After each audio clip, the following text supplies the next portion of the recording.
Paris, les Arméniens de France, sous l'égide du CCAF, Conseil de coordination des Arméniens de France, manifestent devant l'Assemblée nationale.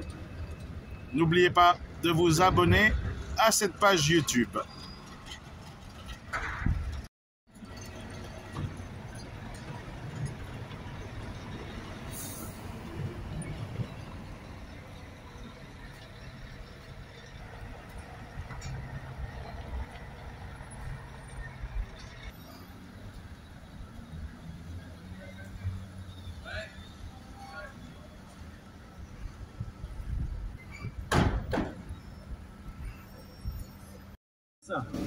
Dans le Haut-Karabakh, aujourd'hui, au moment où on se parle, il fait -10 dans le Haut-Karabakh.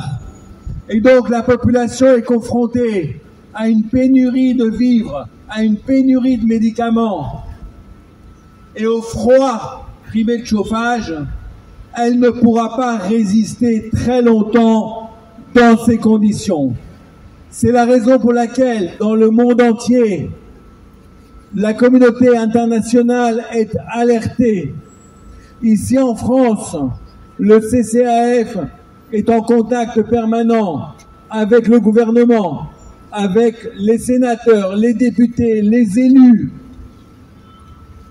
avec le cabinet du président de la République et de la première ministre pour tenter de faire bouger les choses et tenter, je sais, nous savons avec Adat Oranian, puisque nous sommes sur le terrain au quotidien, que la France a mis un dispositif pour que les choses puissent bouger, pour qu'elle puisse effectivement influer sur la position jusqu'au boutiste et assassine de l'Azerbaïdjan, que tout est mis en œuvre pour que le barrage soit levé et pour que la vie puisse reprendre dans le Haut-Karabakh, et que les enfants puissent être soignés.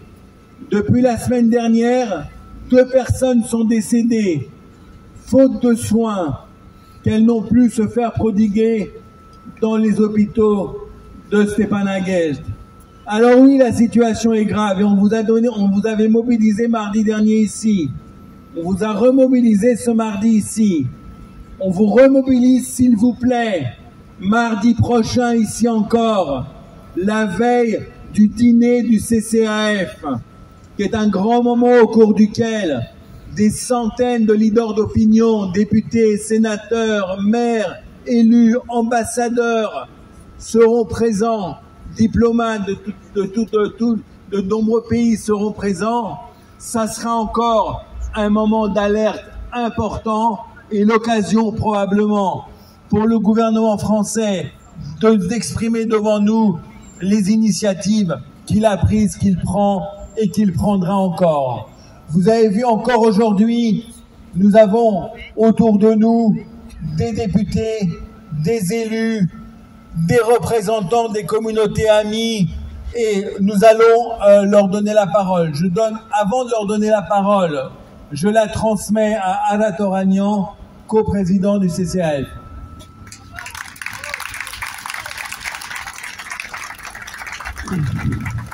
Merci, cher Mourad. Je ne serai pas long parce que je pense que ce qu'il faut aujourd'hui et ce qui est le plus important, c'est d'entendre nos amis qui sont venus nous soutenir, ces élus de la République, ces députés, ces représentants d'autres communautés. Je pense notamment à notre ami Berivan Firat de la communauté kurde qui a été si lourdement endeuillée il y a une quinzaine de jours.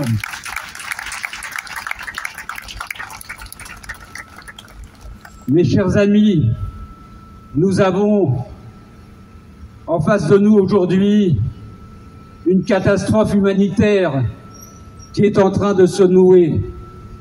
Nous avons un peuple qu'on essaye d'affamer, d'assoiffer, de mettre à genoux. Un peuple sur les nerfs duquel on joue depuis maintenant 1 mois et demi, qu'on enferme, car le Haut-Karabakh, oui, est aujourd'hui une prison à ciel ouvert.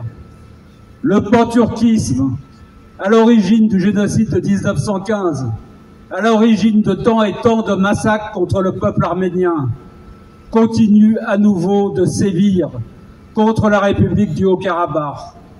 Et comme si cela ne suffisait pas, le dictateur fasciste de l'Azerbaïdjan a déclaré publiquement, officiellement, que la prochaine étape, c'était l'ouverture d'un corridor à travers l'Arménie. On l'ouvrira, que ça la plaise ou non à l'Arménie, a-t-il déclaré. Et puis aussi, c'est le Syunik, le sud de l'Arménie. Et puis ensuite, c'est la ville de Yerevan, car il a également parlé de la ville de Yerevan dans ses délires mégalomaniaques de tyran qui n'en a jamais assez, qui est en soif de pouvoir, qui a un appétit débordant de pouvoir et de conquête. On est confronté à cette situation avec derrière un autre chef d'État extrêmement dangereux, M. Erdogan, qui est également dans une logique de pouvoir, de conquête. On le voit avec les Kurdes au sud de la Turquie, en Syrie, au Rojava. Et c'est lui également qui tire les ficelles de M. Aliyev en Azerbaïdjan contre le Haut-Karabakh. Alors nous nous adressons aujourd'hui à nos amis, à la France, parce que nous savons que la France peut faire quelque chose. La France est un endroit stratégique dans le monde où il y a une communauté arménienne assez importante qui lui permet de se faire entendre. Et nous demandons à la France d'agir. On ne peut pas rester comme ça, inerte face à ce qui est en train de se passer. Dans le droit pénal, la non-assistance à personne en danger constitue un délit. Aujourd'hui, nous sommes dans une situation de non-assistance à peuple en danger. Il faut agir, il faut faire quelque chose. Et il faut que les mots, les engagements, en particulier ceux qui ont été pris ici à l'Assemblée nationale, soient suivis d'actes. Et cet appel au secours, c'est pas seulement un appel au secours.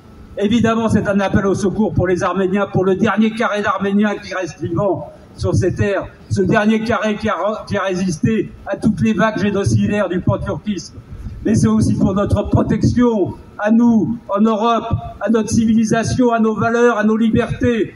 Car ce qui est en train de se constituer aujourd'hui, à travers l'axe Erdogan et Aliyev, c'est un monstre panturc qui a pour base arrière, qui veut avoir pour base arrière le monde turc d'Azerbaïdjan jusqu'à la muraille de Chine, disent-ils, mais qui regarde, parce que s'il est en soif de conquête, il regarde jusqu'à l'Europe. Donc, en aidant aujourd'hui l'Arménie, en ne laissant pas tomber, comme l'a promis le président de la République, les Arméniens du Haut-Karabakh, c'est aussi bien sûr notre Europe, c'est aussi bien sûr la France, notre pays, notre nation que nous protégeons. Ayons cette vigilance-là. Merci, merci à vous de nous soutenir, merci à la France. Merci à notre Oragnan. Nous allons donner la parole à nos amis successivement. D'abord Sylvain Maillard, député de Paris. Merci beaucoup, Président. Merci, Président. Merci de nous accueillir. Bien, écoutez, semaine après semaine, on est là. Je suis là et avec mon groupe, d'abord vous remercier d'être là, de vous mobiliser. Il fait nous aussi de plus en plus froid. Et donc, on est aussi quelque part en solidarité, évidemment, avec ce qui se passe en Arménie et au Karabakh. Pour redire ce qui s'est passé depuis une semaine. La semaine dernière, j'ai pris la parole sur l'action du gouvernement, sur ce que nous pouvions faire une fois que nous avions voté cette résolution. Vous dire que la présidente de l'Assemblée nationale est partie en Arménie. Elle a emmené une délégation, Anne-Laurence Pétel, qui est la présidente du groupe d'amitié France-Arménie que vous aviez la semaine dernière, qui était avec nous, était aussi présente. Anne Gentet, qui est la députée de cette zone des Français de l'étranger, était aussi présente. Ça a permis aussi de mettre en lumière, monde entier, en France, ce qui se passe en Arménie. Dans quelques jours, vous le savez peut-être, le président de l'Assemblée arménienne sera en France. Il va parler pour la première fois. Je crois que c'est un grand honneur et on met en avant l'Arménie, c'est bien. Il va parler devant nous, ici, derrière, dans cet hémicycle, dans quelques jours. Je crois que ce sera évidemment un moment fort. Mais il y aura un autre moment fort dont vous a parlé Franck. La semaine prochaine, c'est le dîner du CCAF. Ce dîner, traditionnellement, il est présidé, en tout cas un discours, des plus hautes autorités françaises, président de la République ou le Premier ou la Première ministre. Ce sera un moment aussi où la France, à travers sa plus haute autorité, une de ses plus hautes autorités, nous dira comment avancent les négociations, comment avancent les discussions et ce qu'elle veut faire concrètement pour l'Artsakh à court terme et à plus long terme. Nous serons là, je serai là la semaine prochaine à vos côtés pour vous avancer, pour vous dire ce quoi nous travaillons et sur ce qui a avancé depuis une semaine. Je ne vais pas être beaucoup plus long. Vous remercier de vous mobiliser. Votre mobilisation, parfois, peut sembler, au fond, mobilisation parmi d'autres. Elle nous pousse, elle nous donne des forces, elle nous rappelle aussi à notre exigence. Notre exigence, c'est de protéger l'Arménie. Je vous remercie. Merci Sylvain Maillard. Nous allons donner la parole à Éric Ciotti, député de Nice, président du parti LR, qui est accompagné de Christelle Vintorni, député des Alpes-Maritimes, et de Dino Cinieri, député de la Loire. Merci, messieurs les présidents. Nous sommes venus ce soir pour dire notre engagement, notre solidarité envers le peuple d'Arménie qui souffre, un peuple martyrisé, et particulièrement dans cette région de l'Artsakh, dans le Haut-Karabakh. Cette coupure du corridor de la Chine a placé aujourd'hui dans une situation d'isolement 120 000 Arméniens. Notre devoir, notre responsabilité est de dire à la communauté internationale notre colère, notre révolte face à cette situation insupportable, intolérable, de dire et de mobiliser tous ceux qui refusent de voir le dictateur Aliyev imposer sa visée sur l'Arménie. Le devoir de la France est d'être au premier rang de ce combat, de faire entendre une voix forte, une voix unie, qui rassemble ce soir des élus de toutes les formations politiques de notre pays, devant l'Assemblée nationale. Oui, notre responsabilité, oui, notre engagement, oui, notre devoir est d'être aux côtés du peuple arménien, de faire en sorte que une forme de lâcheté ne soit pas la cause de l'abandon de l'Arménie. Nous devons avoir le courage de cette révolte. Nous devons avoir le courage de dire non à cette avancée insupportable, accompagnée par les visées du dictateur Erdogan. C'est cet engagement qui doit tous nous mobiliser, qui doit tous être au cœur de notre prise de parole, celle que nous avons aujourd'hui, celle que nous devons avoir dans les jours qui viennent. Et j'appelle le gouvernement français à hausser le ton, à faire entendre la voix de la France avec beaucoup plus de force, avec beaucoup plus de résonance. La voix de la France est une voix qui est écoutée, qui doit être écoutée dans le monde, et la voix de la France, elle doit venir aujourd'hui en aide à l'Arménie qui souffre, qui est blessée dans sa chair, et au peuple arménien dans cet hiver dramatique qu'il subit aujourd'hui. Alors oui, ce soir, nous disons non à cette avancée de l'Azerbaïdjan et nous disons notre soutien sans réserve au peuple arménien pour sa liberté, pour ses libertés et pour sa survie. Merci Éric Ciotti. Je vais donner la parole dès maintenant à Audrey Pulvar, conseillère de Paris et adjointe à la maire de Paris. Dans les mouvements que vous initiez ici, mais également dans le monde entier, c'est la capacité de résistance et de résilience du peuple arménien, de siècle en siècle, de génération en génération, à la fois sur son territoire, y compris sa partie de territoire non reconnue et systématiquement abîmée, violée, entravée, et à la fois à travers sa diaspora et singulièrement avec les Français arméniens. Alors on est quelques-uns ce soir avec vous, on est quelques-uns régulièrement à vos côtés, y compris dans les tribunes, enfin les tribunes écrites j'entends, y compris quand il faut prendre fort et haut la parole dans les institutions de la République. Mais je regrette que nous ne soyons pas plus nombreux. Je crois que nous devrions être plus nombreux de ce côté, avec une écharpe bleu-blanc-rouge, de toutes les sensibilités politiques, sauf pour ce qui me concerne l'extrême droite, Et je crois que beaucoup de Français non arméniens devraient être à côté de vous ce soir. Mais ceux qui sont là sont hyper mobilisés, je parle surtout de votre côté, ont toute la force de cette résilience dans leur cœur. Et ce qu'il me semble, c'est que même si nous ne sommes pas assez nombreux à vos côtés, j'ai la sensation que s'il ne restait qu'un seul Arménien sur la surface de la Terre, il serait encore debout, comme vous l'êtes ce soir, comme vous l'êtes de génération en génération. Il ou elle serait encore debout pour défendre la liberté du peuple arménien, la liberté de la diaspora arménienne, la liberté de ce peuple d'être lui-même, d'avoir son territoire, de voir son territoire respecté et les droits de son peuple respectés. Alors malgré les silences gênés, coupables ou les absences, je voudrais vous dire ce soir à quel point vous avez de la force et de la puissance et comment votre voix, malgré ce voile de silence, déchire le voile et comment il faut continuer de la porter. Évidemment, je serai toujours à vos côtés pour ça. Merci beaucoup. Malgré tout, d'étudier. Et ça, c'est une image qui est intolérable. Il y a quelques années de ça, quand je suis devenue maman, la première question que je me suis posée, je me suis dit, est-ce que quand mon enfant grandira, la barbarie, la guerre, l'intolérance qui nous entoure sera terminée? Eh bien, malheureusement, non.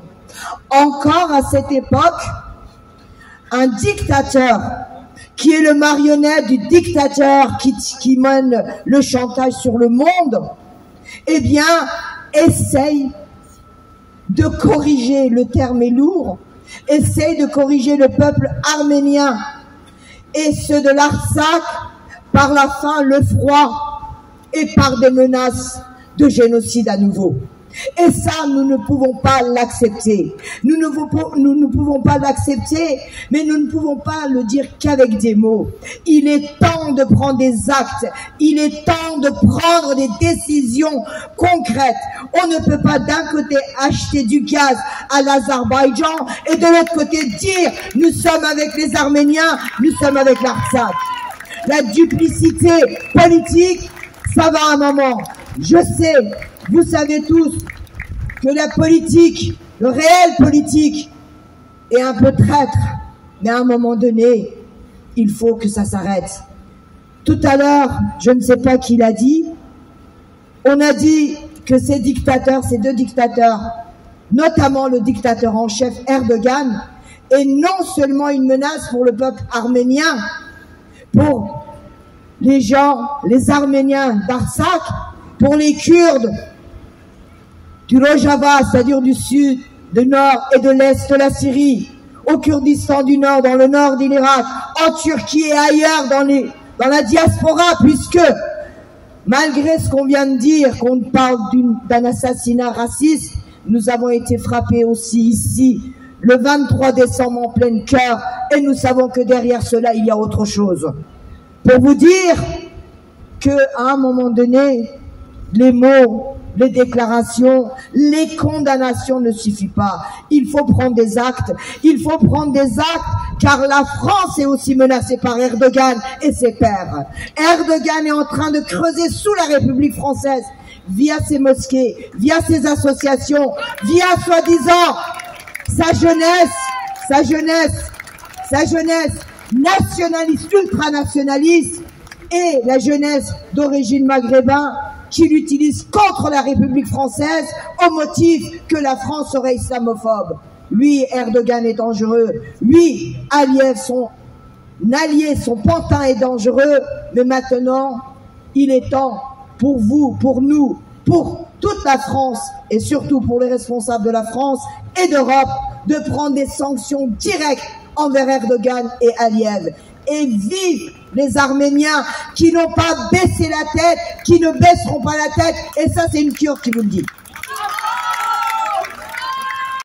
Moi, je suis musicien, donc autant vous dire que je suis un joueur de flûte. Et que peut la flûte face à des canons? Mais parfois, elle peut beaucoup. La seule force que nous avons, notre seul pétrole, nous, Français d'origine arménienne, comme disait Charles Aznavour, ou Arméniens de toute la diaspora, eh ben c'est justement cette diaspora. Et on nous a dit, il n'y a qu'une seule chose à faire. Vous savez, pendant le génocide arménien, il y a beaucoup d'Arméniens qui ont survécu dans les grandes villes, notamment à Istanbul, notamment à Smyrne. Pourquoi? Parce qu'il y avait des Occidentaux qui étaient là.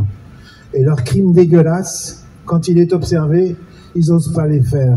Alors la seule force qu'on a aujourd'hui, c'est d'être là, c'est d'en parler, c'est de se faire les médiateurs, c'est de dire voilà ce qui est en train d'arriver dans la quasi-indifférence générale, parce qu'évidemment, il y a le conflit ukrainien, j'allais dire, qui prend toutes les premières pages, mais celui-ci, il faut, notre seule chose, c'est voilà, c'est ça. Écrivez à vos députés, on nous a dit, parlez-en le plus possible, expliquez autour de vous. Les gens comprennent rien. C'est quoi l'Arménie? C'est où? Ouh là là, c'est compliqué.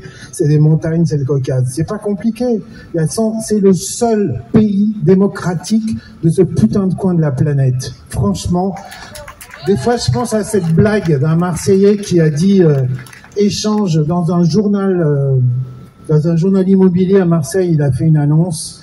Échange 3000 ans de civilisation contre terrain mieux placé. Et ben qu'ils aillent se faire foutre, ce terrain, il est à nous, il est tout petit, on le gardera tout le temps. Voilà. Merci les amis.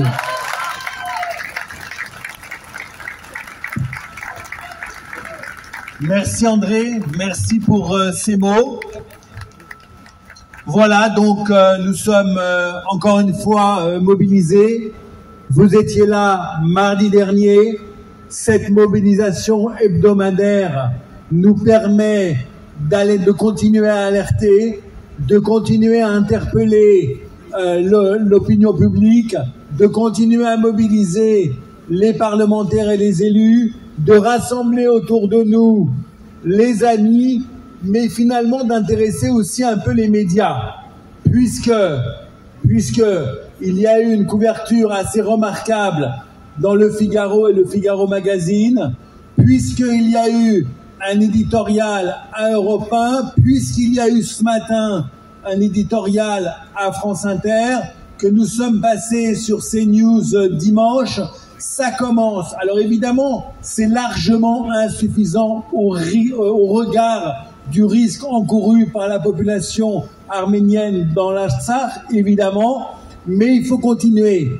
Rien n'est facile pour nous. On est dans une situation où nous sommes opposés à la deuxième armée de l'OTAN, la Turquie, la deuxième armée de l'OTAN, une hyperpuissance aujourd'hui qui a pour ambition de dominer la région, et non pas seulement la région, mais d'influer également au Moyen-Orient, en Europe, en Afrique, en Amérique du Sud, économiquement. Et donc, nous, on a affaire non seulement à cette deuxième armée de l'OTAN, mais également à l'Azerbaïdjan, dont on connaît la richesse. Et tous les ans, vous vous en souvenez, nous dénoncions publiquement devant tout le monde le fait que l'Azerbaïdjan se surarmait de 2 à 3 milliards de dollars supplémentaires tous les ans, et que le budget de l'armée de l'Azerbaïdjan était supérieur, le budget de l'armée de l'Azerbaïdjan était supérieur au budget total de l'Arménie. Et qu'en réalité, le monde entier vendait des armes à l'Azerbaïdjan, qui avait un seul ennemi dans la région, l'Arménie et les Arméniens. Alors évidemment, la situation, comme l'a évoqué André Manoukian, géographique et géopolitique, ne nous aide pas, mais il faut vivre avec. L'Arménie et l'Artsakh ont une seule chose. Ils n'ont pas de pétrole, ils n'ont pas de gaz, ils n'ont pas de mer, MER. Mais la mère de l'Arménie, c'est la diaspora. Et la diaspora, dans le monde entier, se mobilise pour dénoncer ce qu'Aratoranian a appelé, il a raison, une catastrophe humanitaire. Parce qu'on est là, confronté à une catastrophe humanitaire. Déjà en 2020, nous ne pouvions pas imaginer qu'une guerre comme ça puisse durer 44 jours avec les bombes au phosphore, avec les armes à munitions, avec les djihadistes mobilisés par la Turquie, avec l'armée turque qui est allée sur place, avec 80 experts militaires turcs qui ont piloté la guerre contre l'Arménie et le Haut-Karabakh. Nous ne pouvions pas l'imaginer. Nous disions 1915, il s'est passé ce qui s'est passé, mais c'était en 1915. En 2020, on était en 2020 et ça s'est passé aussi. Et en 2023, ça ne doit pas se passer. On ne doit pas laisser faire. On ne doit pas laisser affamer le peuple du Karabakh. On ne doit pas les laisser mourir de froid. On ne doit pas les laisser mourir faute de médicaments, faute de soins. On ne doit pas. On va résister, vous avez raison. On va résister parce qu'ils veulent résister. Et nous sommes, nous, en lien en permanence avec le Karabakh, avec ses autorités, avec ses représentants, avec son peuple. Et son peuple est digne, il veut rester sur place. Il n'est pas question pour lui de partir. Et il sait qu'il est possiblement condamné à mort par l'Azerbaïdjan si la communauté internationale ne fait pas suffisamment pression pour la levée de ce blocus. C'est un blocus assassin. Il peut y avoir dans le Haut-Karabakh un génocide dans les semaines qui viennent. Alors oui, on va continuer à se mobiliser. Et votre présence ici toutes les semaines, chers amis, elle est extrêmement importante parce qu'elle nous donne la force aussi de faire ce travail-là.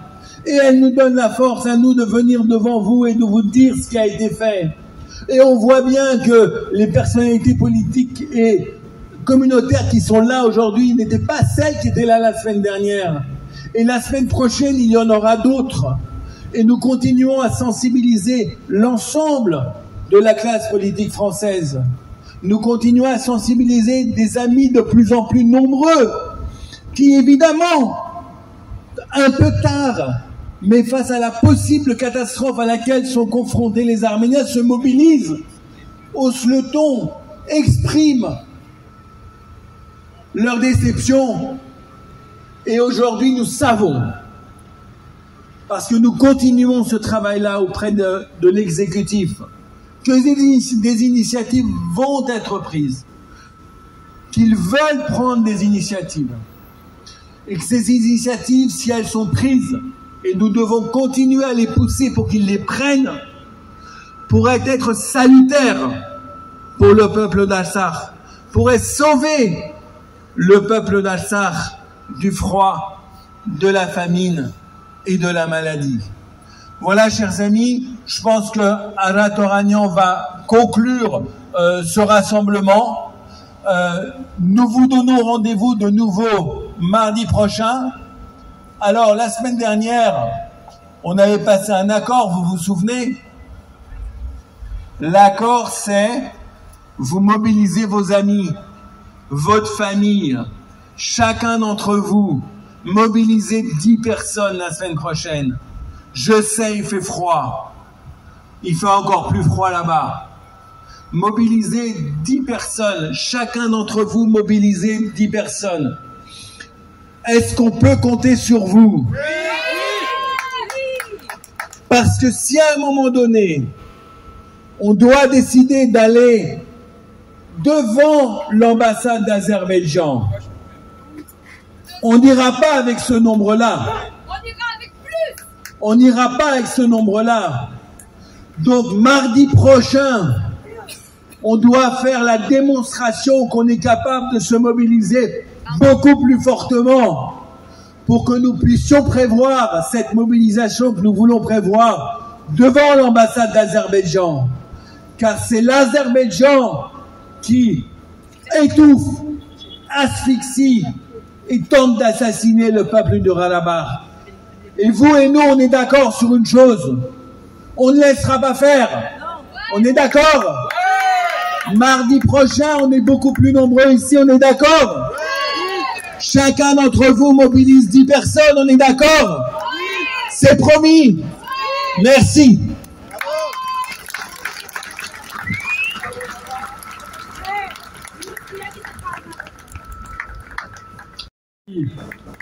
Je voudrais juste attirer votre attention sur un point qui me paraît quand même assez essentiel, je l'avais évoqué un peu la semaine dernière. C'est que nous sommes sur cette estrade, sur cette scène, avec Mourad Papazian, unis en tant que force à avoir une légitimité dans tous les combats de la cause arménienne depuis au moins 40 ans.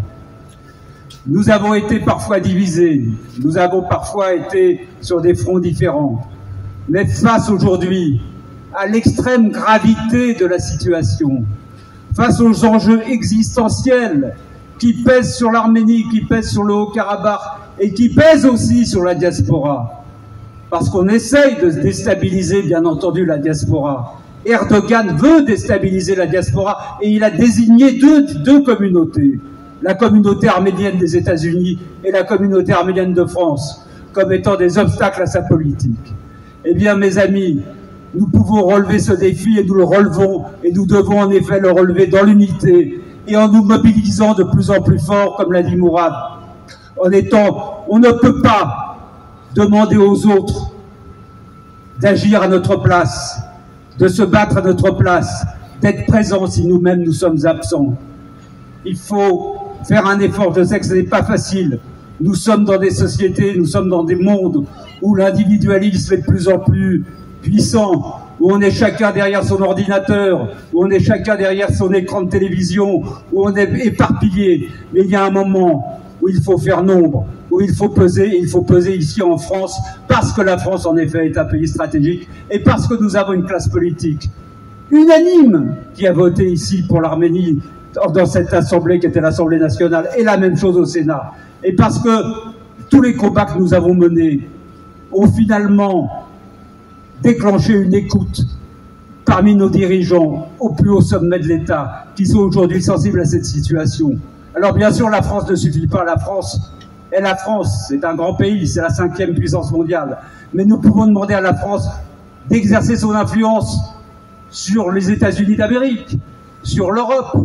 Elle doit trouver les moyens de peser de la même manière que nos partis politiques qui ont des filiales ou qui ont des amitiés ou qui ont des filiales à l'étranger en Europe doivent pouvoir également les mobiliser et influer. Il faut que tous ensemble nous relevions le pari et que nous aidions le peuple arménien à rester debout et à rester vivant. Le temps des Arméniens massacrés, c'est fini. Le temps de la dimitude, c'est fini. Le temps de la vassalité, c'est fini.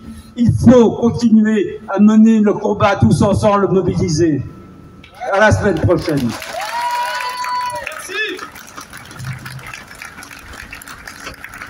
Merci, chers amis. Merci sincèrement d'être là. Merci beaucoup.